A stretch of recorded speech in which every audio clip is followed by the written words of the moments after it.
Evening, everyone. So I went to heaven today. I visited Dreamworld and WhiteWater World for the second time in the last few weeks. This is my solo trips to these places, resulting from a ticket that I bought for $50 for unlimited entries up to a certain point. WhiteWater World will be closed in the next couple of days, and my ticket will last until I think the end of June, so I can go back to Dreamworld and visit Dreamworld a couple of times more before then. But it only costs $50. Lockers cost $12 per day. Food is quite expensive there. And there's all sorts of other expensive stuff that you can buy, which I don't really buy. So lots of great fun activities. Yeah, I was pretty fortunate to find the $50 deal on TikTok. There was just a video showing how you could get your own special ticket for $50. They're obviously quite desperate for more people to come and feel like the place is populated and not so unpopular. And I was happy to just make up part of the crowd. And I was a solo guy. I'm 45 years old, and there are obviously a lot of kids there. But I didn't feel particularly out of place because I am somewhat a kidult, and I'm not one of those huge, bulky men with a huge, bulky, hairy body that looks like a pedophile or something. Even though people might have been a bit suspicious, someone going solo into these places. The people who scanned my ticket at the entry were pretty nice, most of them, and I just rented a locker. Used the toilet quite a few times to just urinate throughout the day, and eat my lunch and have lots of good, interesting food throughout the day. Use my smartphone and connect with social media, showing videos of my experiences, like on some of the slides and the kind of the play areas, and yeah, it was really cool. I did put up some of my videos showing the play areas and the huge water splashes and all that on my Facebook at Marcus 10 Low. So if you're interested, have a look at that on this particular day. Just look for my reels and videos on this particular day. But I had such a good time.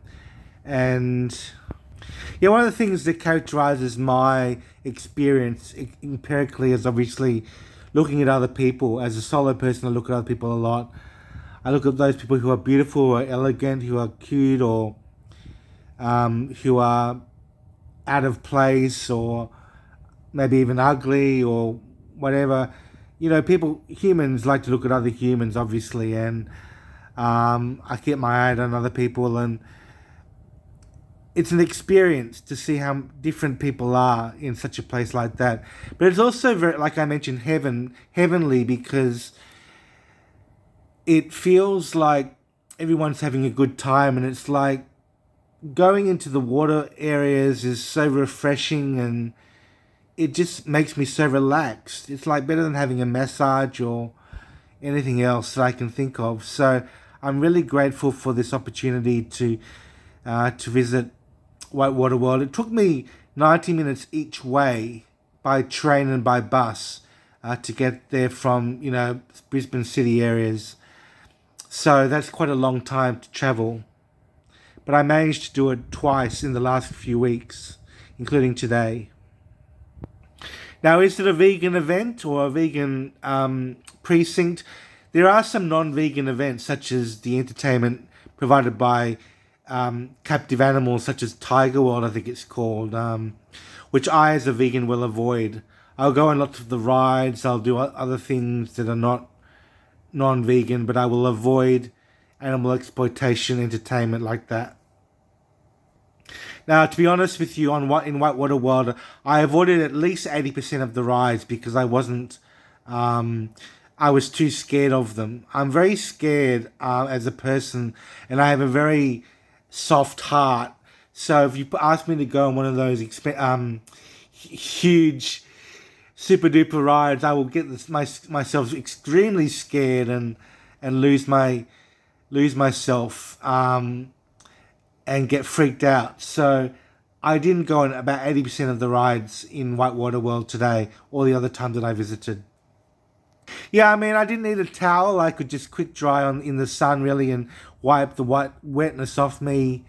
I didn't change my shorts. I wore my swimming shorts or my shorts for swimming to the precinct, and then used it as swimming shorts.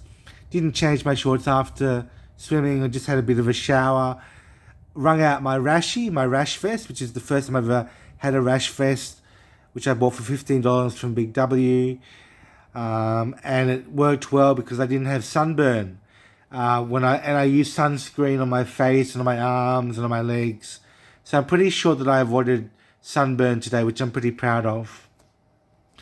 Now, before I travelled too far into the night markets of Dreamworld, I checked the time of the buses, and fortunately I was checking it early enough to notice that the last bus was actually leaving at 6:38 p.m.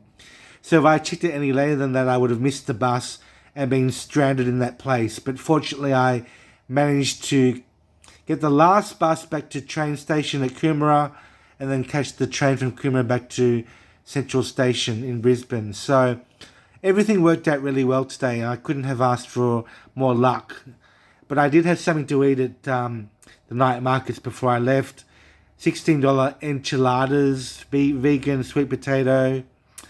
And they were super hot. They were very, very hot, and probably too hot. And I didn't enjoy them very much as a result of that. But the place is so magical, and it's just the heaven. I just enjoyed it so much.